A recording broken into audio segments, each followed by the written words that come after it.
Welcome to Indie Beacon Radio, where creative souls can find help in marketing their creations. You can send questions for each show on Twitter using the hashtag IndieBeacon. Now sit back and enjoy learning about our guest for this show. Hello, and thank you for joining today's show. I am your radio host, Jocelyn Irenetta Dion Holiday, and we are so excited to have a Texas author join us today by the name of kj-moullen. KJ, welcome to the show. Thank you, Jocelyn. Can you just start off by telling our viewers a little about yourself? Well, I was originally from Southern California. Lived there till I was in about second grade. Then we journeyed our way up into the Kenai Peninsula in Alaska, and from there we moved to Hawaii, and then to Texas finally when I was about 17. And I've been here ever since. I've been here about, I guess about 40 years or 30 years now, and I love Texas and probably will be here till I die. But and let's see, I've written all my life. Writing has always been a passion and an escape for me, and I've finally recently was gently nudged by my family to perhaps pursue it as a career, and finally have gotten my first novel published. So that kind of sums everything up, I guess. And congratulations on getting your novel published and living in all of those different states. Did any of those states have an impact on your writing? Oh, I think all of them did in one way or another. I think Alaska holds a very dear spot for me. It was so beautiful up there, and I was always kind of a tomboy growing up, so being outside and playing hockey out on the back ponds and riding snow machines and just, having a good time was a lot of outdoor activities. Hawaii was definitely an experience. It was I think where a lot of my writing started to take place. I was in sixth grade, and it was a hard adjustment for me. So I think I found leaning back on my writing and an escape, using it as an escape, really, really helped. And so I think that's where it really started to blossom, even though I'd always had a love for books and reading and such. Oh, wow. And I know when I think about Alaska, and I'm sure I'm wrong, but when I think of Alaska, I think of cold and ice glaze. And I also think of Hawaii as volcanoes. Is that what you witnessed, and is any of that in your writing? No. Alaska is, if you go further up north, like on the north slopes where they show all the, small little villages and stuff, there's a lot of ice and snow. And, of course, during the winter you get your share of ice and snow. But during the summer times it can get up to the 70s and 80s, and it's beautiful. We lived along the Kenai River at a point, and there's the salmon run, and there's just so many beautiful, beautiful trees and mountains and hiking trails, and just so much to do during the summer. It's amazing. Oh, wow, it sounds interesting. And I read how much you loved books as a child, and I know most children sleep with blankets and stuffed animals. Can you please share with the audience what you slept with as a child, and please tell me why? Honestly, I hadn't remembered sleeping with it, but I slept with a book.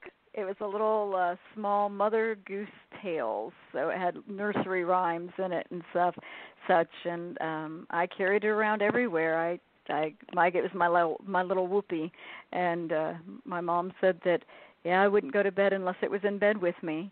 And like I said, I still have the book up in storage in my attic, and I don't know. I guess my love for books came with me at a very, very young age. So Yeah, they can still make fun of me about that today. I know, because when I read that, and I'm a pre-K teacher, and I'm like, I have never thought of sleeping with a book, a Mother Goose book. All yes, I could think of was a hardcover book and a child leaning over to get a scratch on the face. I don't know. My imagination started running. And then I started thinking, well, maybe it was a soft cover book. And then maybe she just crumpled it all up. I don't know. No, it was. I mean, it wasn't like it was like kind of one of the smaller books, but it was a hardcover. It definitely was hardcover. So, yeah, strange child, but. Well, it is okay. And then you moved to Texas your senior year of high school. I can't imagine going through all of these schools, and then the year you graduate is when you move to Texas. And you had a great experience with your creative writing teacher. Yes. How much impact did your teacher have on your writing, and how has this experience impacted your writing now? She was always very encouraging, and always had wanted me to do contests, and unfortunately it was a lot for me to put myself out there to the public. It's I think most writers, when they write, it's like putting a little piece of yourself onto the paper. And I had used writing for so long as an escape to just release, whether it was to release stress or just to get away and just get into my story that I was writing, or whether it was reading as well. And so I never really felt comfortable pursuing other people reading my writing and stuff. It was very my English teacher or creative writing teacher was extremely big on sharing with the classmates, and that was always gave me a little bit of anxiety, just getting out there and getting people's feedback, which I think most people, anytime you do anything, but getting feedback from other people of whether they're going to like it and receive it well. So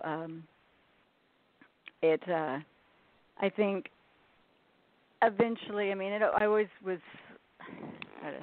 I was always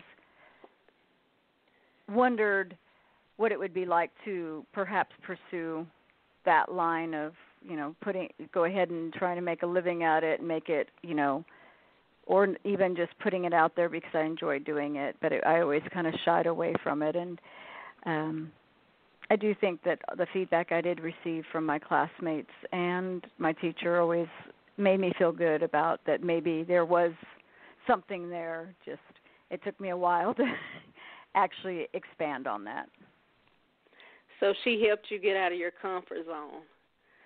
Yeah, for the most part, I would say that I had several English teachers that did that. I had another one in my 9th grade year that was very, very pushed actively for me to explore more writing, and he was one of up in Alaska, and he was one of the reasons I took like the creative writing classes and started taking them. So, and yeah, that's wow. And your classmates probably probably taught you what constructive criticism really is. They were always very, very positive from what I remembered. She, of course, was very good about, if you don't have anything nice to say, don't comment, don't, I don't ever recall there being any,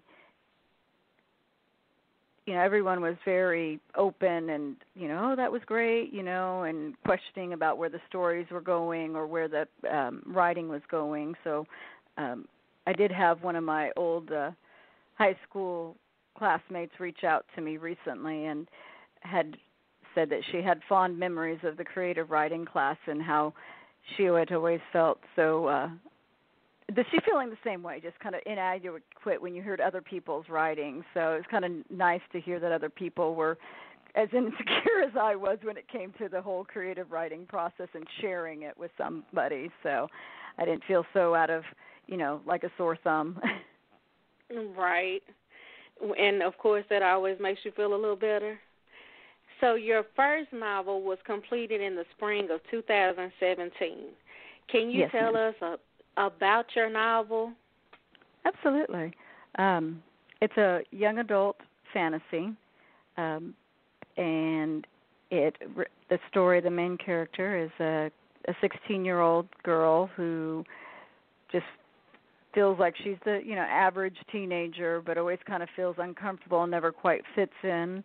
She doesn't have much family. It's just her and her mom, and then they move and her grandmother at their grandmother's house, and so she has moved around quite a bit, and then starts experiencing some strange incidences with light flashing, and then some weird things and concerns. She brings it up to her grandma and mom, and her mom gets very upset that she's experiencing these things.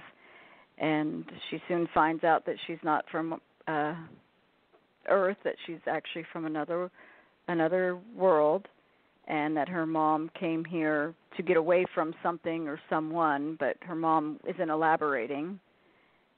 And when she finds out, the next morning her mom takes her out into the woods packed with bags to go off to get away to keep her grandma safe from something. So they started running again. And next thing she knows, she ends up in the world she was originally from by herself without her mom. And so she's a bit discombobulated and trying to find out what's really going on. So from there, she learns about magic and a lot of different creatures and things that she only believed that existed in books, and also realizes that there's some evil forces at work, and she must decide which choice that she needs to make as far as doing the easy thing or doing the right thing. It sounds like a mystery. So, not too much. Go ahead. No, go ahead. I'm sorry. Oh, so not too much of a mystery, other than you kind of try and figure out what's going on as far as with all the different. She finds out there's a lot of lies involved in her life, that she was told a lot of lies, and that's so she's just finding out the truth. Unraveling the truth is always difficult.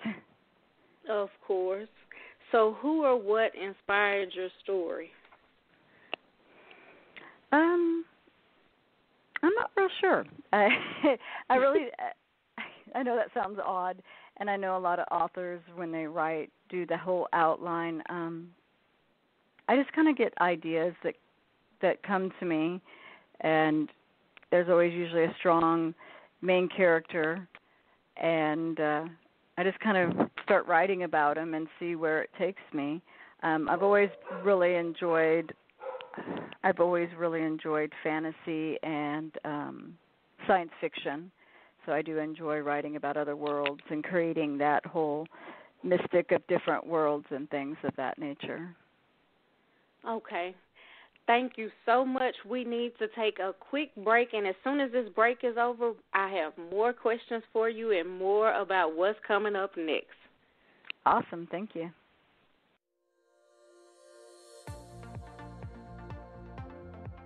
Texas Authors is proud to be a supporter of IndieBeacon.com, a website that supports indie authors from around the world. If you are looking for help with marketing or getting published, IndieBeacon.com can assist you.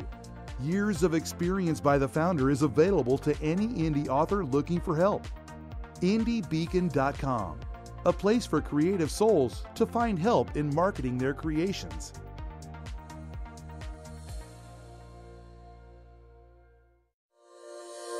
A new online bookstore, IndieLector.store, is unlike any other.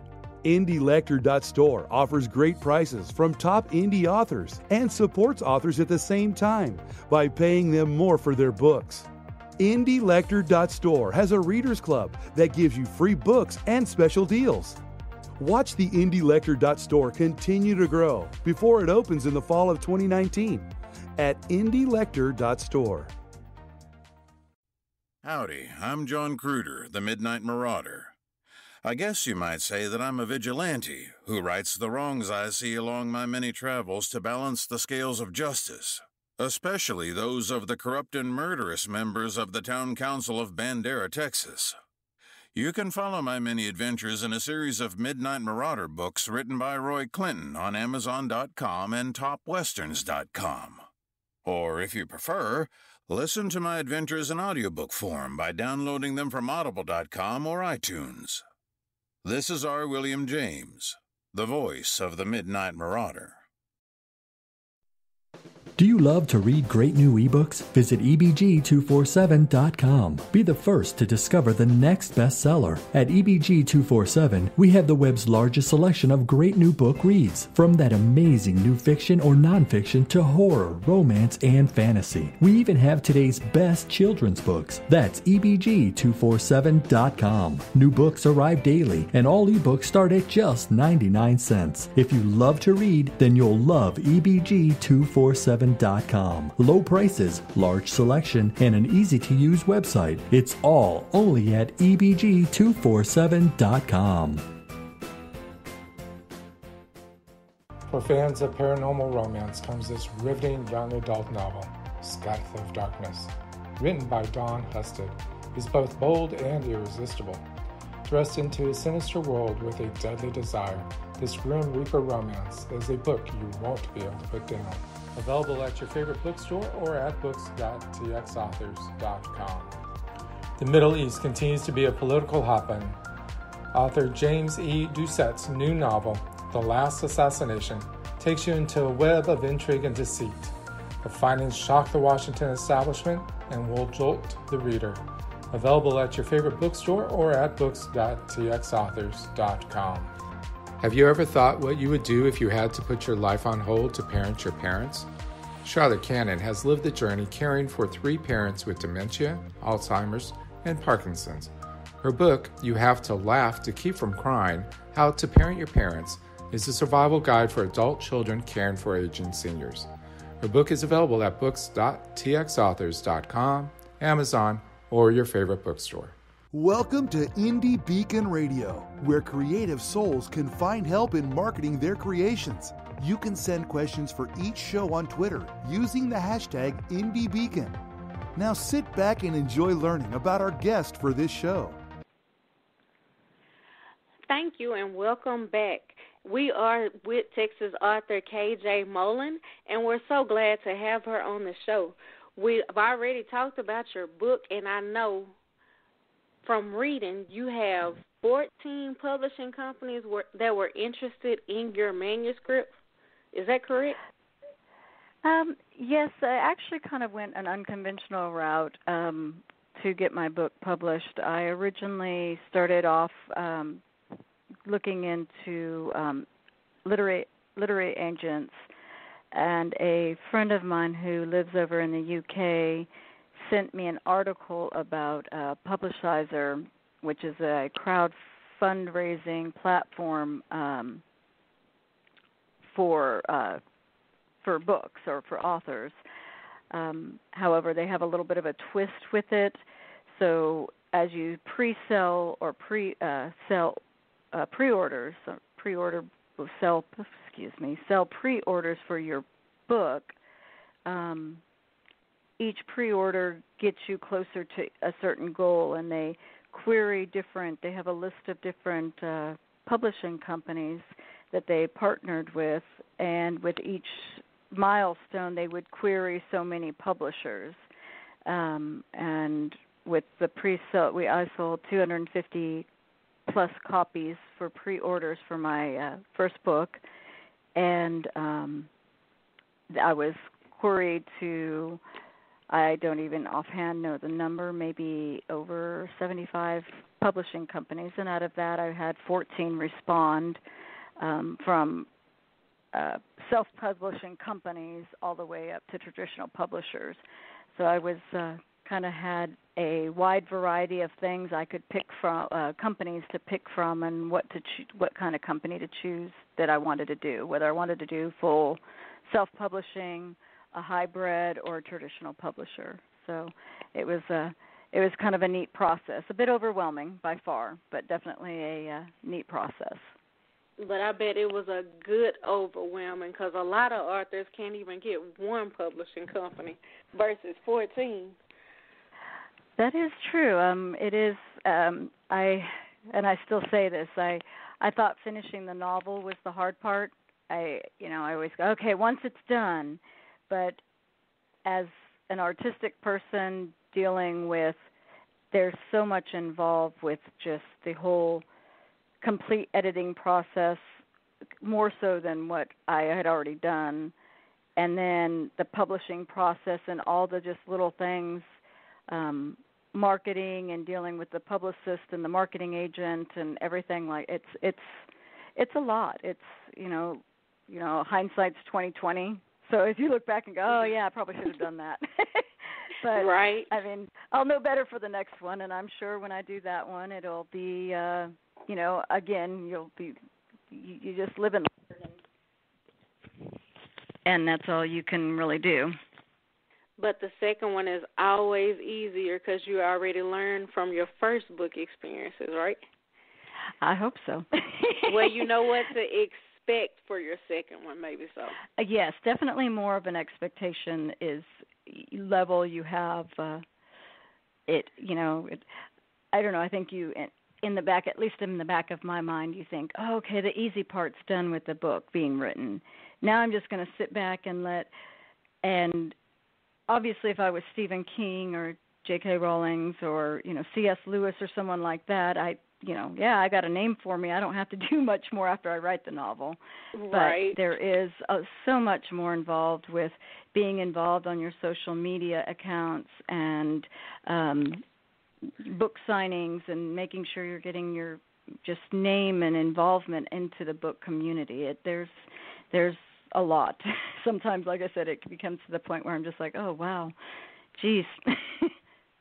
Exactly. I know if you're not in the book industry, you would never know what it takes behind the scenes. It's a lot. So do you have any upcoming books or any books in the making right now? I am in the process of the telling is part of a saga, so I am on book 2, working on book 2. Hopefully to be finished with it by the end of fall and start the whole process all over again, and hoping it goes a little quicker this time just because I kind of have a time frame in my mind what I need to work, what I need to do on my behalf to make sure it goes as quickly as possible and no tie-ups from my end of the spectrum. Right. So where can we find your books? You can go on my publisher's website at Mascot Books. It is listed under their bookstore. Also on Amazon, it is also listed. There's on my Facebook page, there's a link to Amazon as well as my website, which is kj-moullen.com. There's also a link. That one goes to my publisher's site. So, and I do believe, actually, they're also on Barnes & Noble. You can purchase it. It is also in digital form on Apple Books and also on Amazon.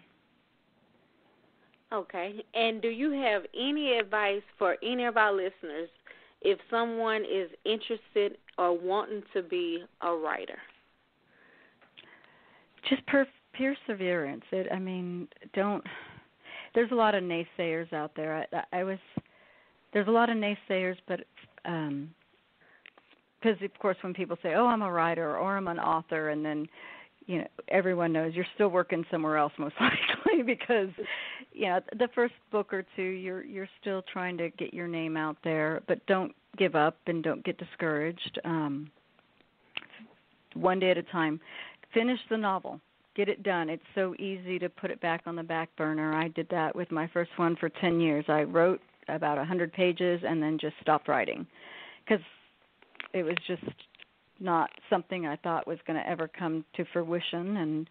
And But luckily my mom and my dad and my aunt were very persistent and nagging and until I finally got off my butt and decided to finish the book, and I can't tell them how much gratitude I have that they did that for me. I mean, it meant the world to me that they had that much faith in me. So I just believe in yourself and don't get down, don't take the no's. And I think every author is going to say that just don't, the rejections are going to be there. Just because one company doesn't think it's the right fit for them doesn't mean that there's not 15 other ones out there that might like it. And edit. It doesn't matter how many times that I just edit. There's nothing worse than picking up a book that the storyline's good, the characters are great, but the spelling and the grammar is horrible. So that's one of my things. So. And that is true. There will be a lot of negativity, but there's always more positive than there is negative. Do you have any upcoming events that you would like to share with our audience? I am doing a book signing at Half Price Books in Frisco on August 18th from 2 to 4. And then also having a table at McKinney's Book Festival on September 22nd, and that is from 9 to 2 in McKinney. And would you like to leave your contact information, your email, your Twitter, Facebook, or anything? Sure. You can, would love for followers or like my page at kj-moullen on Facebook. And then on my Twitter page is at kj-moullen.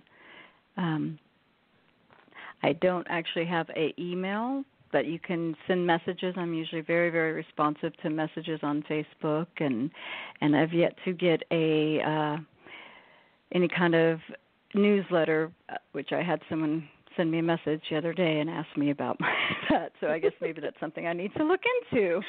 I was like, right. I don't something have else that. To add to your list. Yes. Well, that is good. Well, thank you so much for joining us today. We're so happy to have you on the show, KJ, and we do wish you well in your future endeavors. And please don't forget her books are available at books.txauthors.com. Thank you again for joining us today, kj-moullen. We look forward to hearing about you in the future. Thank you so much, Jocelyn. Bourgeois Media and Consulting, a book publishing consultant where creative inspiration is realized. More at bourgeoismedia.com. Award-winning children's author Maria Ashworth has written books that deal with today's issues for children like bullying, friendship, blended families, love, and acceptance. Her recent release, Sushi Kitty, and other works can be found at mariaashworth.com or books.txauthors.com. Connect with her on Facebook and Twitter for speaking events and presentations. Thank you for listening to Indie Beacon Radio, where creative souls can find help in marketing their creations. To learn more about Indie Beacon services, to be a guest on the show, or to advertise on our show, please visit our website at indiebeacon.com.